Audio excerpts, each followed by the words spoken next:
Welcome to Democracy Now!, democracynow.org, The War and Peace Report. I'm Amy Goodman. FBI agents have raided the home, office, and Park Avenue hotel room of President Trump's longtime personal lawyer, Michael Cohen. During the Monday morning raid of his apartment, his offices, and his hotel, the FBI seized a slew of business records, emails, and documents, including documents related to a $130,000 payment to adult film star Stephanie Clifford, also known as Stormy Daniels.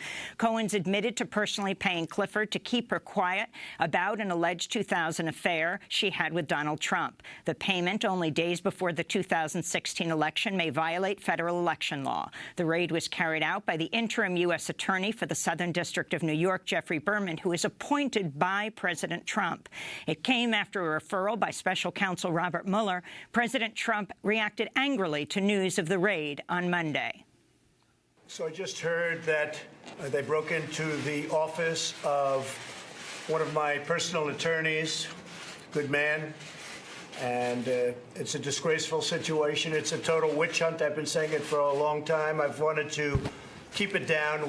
We'll have more on the raid after headlines. Facebook CEO Mark Zuckerberg is set to testify today on Capitol Hill amidst the burgeoning scandal about how the voter profiling company Cambridge Analytica harvested the data of up to 87 million Facebook users without their permission in efforts to sway voters to support President Donald Trump. On Monday, Zuckerberg met with leaders of the Senate Commerce Committee and Senate Judiciary Committee to express his regrets about Facebook's mishandling of user data.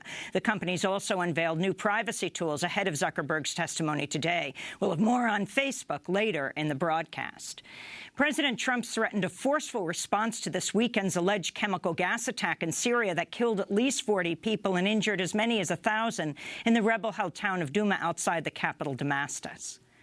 We're making a decision as to what we do with respect to the horrible attack that was made near Damascus, and it will be met. And it will be met forcefully. And when, I will not say, because I don't like talking about timing. But we are developing the greatest force that we've ever had. Washington's blamed the Assad government for the chemical attack, but Russia claims there's no evidence an attack even took place. Meanwhile, the lawyers for the family of journalist Marie Colvin, who was killed in Syria in 2012, have sued the Syrian government in a Washington, D.C. courtroom, accusing the Assad regime of having assassinated the war correspondent for the Sunday Times of London. The wrongful death lawsuit is the first war crimes-related case against the Syrian government to reach court. Her family's lawyers have submitted thousands of pages of documents they say reveal how Colvin was surveilled in Lebanon, tracked as she crossed into Syria, then killed in an artillery strike on the Baba Ammar Media Center in Homs as part of the Assad government's deliberate policy to eliminate journalists. After the killing, according to a Syrian military defector, the intelligence officer responsible for ordering the artillery strike said, quote, Marie Colvin was a dog and now she's dead. We'll have more on Syria after headlines. In Gaza, Palestinians are continuing to pay tribute to the life of Yasser Mortaja, the Palestinian journalist who was shot and killed by an Israeli sniper while covering the Palestinians' nonviolent protest on Friday at the Israeli-Gaza border. Israeli snipers shot and killed Mortaja while he was wearing a jacket clearly marked press. On Monday, Palestinians carved his name into the sand of Gaza's shore, surrounded by angels' wings. Also on Monday, the family of the murdered teenager Hussein Mahdi gathered to mark what would have been his 14th birthday. He was the youngest Palestinian killed Friday when Israeli soldiers opened fire on the nonviolent protest dubbed the Great March of Return, killing at least 9 people. The Israeli army has killed at least 31 Palestinians in total over the last 2 weeks. British Labour leader Jeremy Corbyn's calling for Britain to review its weapons sales to Israel in the wake of the Israeli army's killings of protesters and the journalist. In the United States, Jewish activists with the group If Not Now staged protests in multiple cities Monday, including New York, where 7 activists were arrested at New York Democratic Senator Chuck Schumer's office, demanding he speak out about the Israeli army's killing of Palestinian protesters. 8 activists were also arrested in Boston protesting at the Israeli consulate. In Germany, hundreds of flights have been canceled after workers launched a one-day strike to demand a 6% pay raise for all public sector workers across Germany. This is Frank Besersky, head of the labor union coordinating the strike. I made it very clear that we need wage increases that are well above what we've achieved in previous years. The economic environment shows it. There is talk of holiday mood in the German economy, of golden times for the German economy. For the shareholders, record figures of 46.5 billion euros were distributed. The municipalities made a surplus of 10.7 billion euros last year.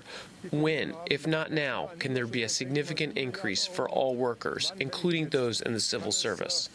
In Oklahoma, thousands of teachers have entered their second week of a strike demanding better pay and increased funding for their schools. On Monday, thousands of teachers packed the state capitol to demand lawmakers approve a new revenue package to fund the schools. Public schools in Oklahoma City and Tulsa remain closed today as the strike continues. In Florida, students at Miami Northwestern Senior High School held a walkout Monday to protest gun violence and to mourn the deaths of a current and former student killed in a shooting in Liberty City over the weekend. 17-year-old Kimson Green and 18-year-old Ricky Dixon were both killed. 2 others were wounded. Liberty City is about 40 miles south of Parkland, Florida, the site of the Valentine's Day massacre at Marjory Stoneman Douglas High School, which killed 17 people, 14 students and 3 staff. The Denver Post has launched a revolt against its owner, New York-based hedge fund Alden Global Capital. On Sunday, the Denver Post's editorial board published a lead editorial headlined as "Vultures Circle, the Denver Post Must Be Saved." In the piece, the editorial page editor, Chuck Plunkett, writes, "If Alden isn't willing to do good journalism here, it should sell the Post to owners who will," unquote. The move came after the Denver Post announced in March it would cut another 30 jobs from an already depleted newsroom. We'll have more on this story later in the broadcast. A new analysis by the Congressional Budget Office projects the federal government's annual budget deficit is expected to top $1 trillion by 2020, and that the national debt is expected to balloon to $33 trillion by 2028. The analysis says President Trump's tax overhaul, which showered corporations and the richest Americans with tax breaks, will contribute significantly to the growing deficits. And the Energy Department has admitted that dozens of workers have inhaled or ingested radioactive particles over the last year as they've been working to demolish the Hanford Nuclear Reservation, a plutonium processing plant in Washington. The federal government has halted the plant's demolition following the admission that at least 42 workers have been contaminated with the radioactive particles.